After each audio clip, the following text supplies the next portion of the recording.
ಎಲ್ಲರಿಗೂ ನಮಸ್ಕಾರಗಳು. ಶಿಕ್ಷಕರ ದಿನಾಚರಣೆ ಒಂದು ಪುಟ್ಟ ಭಾಷಣ ಇದು. ವಿಡಿಯೋ ಇಷ್ಟ ಆಗಿದ್ದಲ್ಲಿ ವಿಡಿಯೋಕ್ಕೆ ಒಂದು ಲೈಕ್ ಮಾಡಿ, ಶೇರ್ ಮಾಡಿ, ಸಬ್ಸ್ಕ್ರೈಬ್ ಮಾಡಿ. ಎಲ್ಲರಿಗೂ ಶುಭ ಮುಂಜಾನೆಯ ನಮಸ್ಕಾರಗಳು. ಶಿಕ್ಷಕರ ದಿನದ ಈ ಸುಂದರ ಶುಭ ಸಂದರ್ಭದಲ್ಲಿ ನಾನು ನಿಮ್ಮ ಪ್ರೀತಿಯ ಪ್ರತೀಕ್ಷಾ. ನಾನು ಇಂದು ಚಿಕ್ಕ ಭಾಷಣ ಮಾಡುತ್ತೇನೆ. ಎಲ್ಲರಿಗೂ ಶುಭ ಮುಂಜಾನೆಯ ನಮಸ್ಕಾರಗಳು.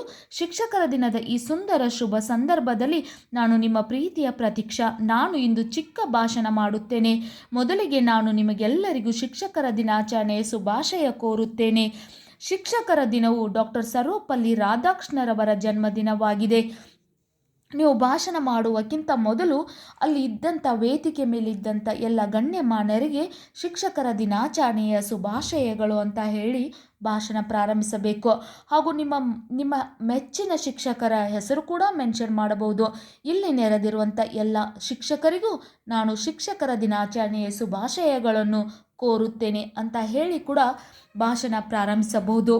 ಶಿಕ್ಷಕರ ದಿನವು ಡಾಕ್ಟರ್ ಸರ್ವಪಲ್ಲಿ ರಾಧಾಕೃಷ್ಣರವರ ಜನ್ಮದಿನವಾಗಿದೆ. ಡಾಕ್ಟರ್ ಸರ್ವಪಲ್ಲಿ ರಾಧಾಕೃಷ್ಣರವರು ಮಹಾನ್ ವಿದ್ವಾಂಸರು, ಅತ್ಯುತ್ತಮ ಶಿಕ್ಷಕರು ಮತ್ತು ಭಾರತದ 2ನೇ ರಾಷ್ಟ್ರಪತಿಯಾಗಿದ್ದರು. ನೀವು ಶಿಕ್ಷಕರ ದಿನಾಚರಣೆ ಪ್ರಾರಂಭಿಸುವ ಮೊದಲು ನಾವು ಯಾರ ಸಲುವಾಗಿ ಶಿಕ್ಷಕರ ದಿನಾಚರಣೆ ಆಚರಿಸ್ತಾ ಇದ್ದೇವೆ, ಯಾರಿಗೋಸ್ಕರ ಈ ದಿನಾಚರಣೆ ಆಚರಣೆ ಮಾಡ್ತಾ ಇದ್ದೀವಿ ಅನ್ನೋದರ ಬಗ್ಗೆ ಹೇಳಬೇಕು. ಡಾಕ್ಟರ್ ಸರ್ವಪಲ್ಲಿ ರಾಧಾಕೃಷ್ಣರವರು ಒಬ್ಬ ಮಹಾನ್ ಶಿಕ್ಷಣ ತಜ್ಞ ಶಿಕ್ಷಕರೂ ಆಗಿದ್ದರು. ಅವರು ತಮ್ಮ ಹುಟ್ಟಿದ ದಿನವನ್ನು ಶಿಕ್ಷಕರ ದಿನಾಚರಣೆಯಾಗಿ ಆಚರಣೆ ಮಾಡಿ ಎಂದು ಎಲ್ಲರಿಗೂ ಹೇಳಿದರು. ಅಂದಿನಿಂದ ಅವರ ಮಾತಿನಂತೆ ಪ್ರತಿ ವರ್ಷ ಸೆಪ್ಟೆಂಬರ್ 5ರಂದು ಶಿಕ್ಷಕರ ದಿನಾಚರಣೆ ಆಚರಣೆ ಮಾಡುತ್ತಾ ಬಂದಿದ್ದೇವೆ ಅಂತ ಈ ರೀತಿ ಹೇಳ್ತಾ ಹೋಗಬೇಕು. ಅವರ ಜನ್ಮದಿನವನ್ನು ಪ್ರತಿ ವರ್ಷ 5ನೇ ಸೆಪ್ಟೆಂಬರ್ ಶಿಕ್ಷಕರ ದಿನವನ್ನು ಆಚರಿಸುತ್ತೇವೆ. ಅವರು ಸ್ವತಃ ನನ್ನ ಹುಟ್ಟುಹಬ್ಬವನ್ನು ಶಿಕ್ಷಕರ ದಿನವನ್ನಾಗಿ ಆಚರಣೆ ಮಾಡಿರಿ ಎಂದು ಹೇಳಿದ್ದಾರೆ. ಅಂದಿನಿಂದ ಪ್ರತಿ ವರ್ಷ ಸೆಪ್ಟೆಂಬರ್ 5ರಂದು ಶಿಕ್ಷಕರ ದಿನಾಚರಣೆಗೆ ಆಚರಿಸಲಾಗುತ್ತದೆ. ಜೀವನದ ಪ್ರತಿ ಹಂತದಲ್ಲೂ ಒಂದಲ್ಲ ಒಂದು ರೀತಿಯ ಪಾಠವನ್ನು ಹೇಳಿಕೊಡುವವರು ಶಿಕ್ಷಕರು. ಅಂಥ ಶಿಕ್ಷಕರಿಗೆ 100 ನಮನಗಳು. ಜೀವನದಲ್ಲಿ ಪ್ರತಿ ಹಂತದಲ್ಲೂ ಒಂದಲ್ಲ ಒಂದು ರೀತಿಯ ಪಾಠವನ್ನು ಹೇಳಿಕೊಡುವವರು ಶಿಕ್ಷಕರು. ಅಂಥ ಶಿಕ್ಷಕರಿಗೆ 100 ನಮನಗಳು.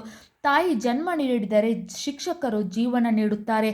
ಅಂಥ ಶಿಕ್ಷಕರಿಗೆ ನನ್ನ ಧನ್ಯವಾದಗಳನ್ನು ಅರ್ಪಿಸುತ್ತೇನೆ ಅಂತ ಹೇಳಿ ನೀವು ಶಿಕ್ಷಕರ ದಿನಾಚರಣೆ ಒಂದು ಚಿಕ್ಕ ಭಾಷಣ ಮುಗಿಸಬಹುದು. ಅಥವಾ ನೀವು ಇನ್ನೊಂದಷ್ಟು ಪಾಯಿಂಟ್ಗಳು ಹಾಕಿ ಹೇಳ್ಬೋದು. ಅಂದರೆ ನಿಮ್ಮ ಶಾಲೆಯಲ್ಲಿ ನಡೆದಿರುವಂಥ ಘಟನೆಗಳು, ನಿಮ್ಮ ಜೀವನದಲ್ಲಿ ನಡೆದಿರುವಂಥ ಅನಿಸಿಕೆಗಳು, ಶಿಕ್ಷಕರ ಬಗ್ಗೆ ತುಂಬ ಸುಂದರವಾದ ಮಾತುಗಳಲ್ಲಿ ಹೇಳಿ ನೀವು ಶಿಕ್ಷಕರ ದಿನಾಚರಣೆಯ ಭಾಷಣ ಕೂಡ ಮುಗಿಸಬಹುದು. ನಿಮಗೂ ಕೂಡ ಈ ಭಾಷಣ ಇಷ್ಟ ಆಗಿದ್ದಲ್ಲಿ ವಿಡಿಯೋಕ್ಕೆ ಲೈಕ್ ಮಾಡಿ, ಶೇರ್ ಮಾಡಿ, ಸಬ್ಸ್ಕ್ರೈಬ್ ಮಾಡಿ, ಸಪೋರ್ಟ್ ಮಾಡಿ.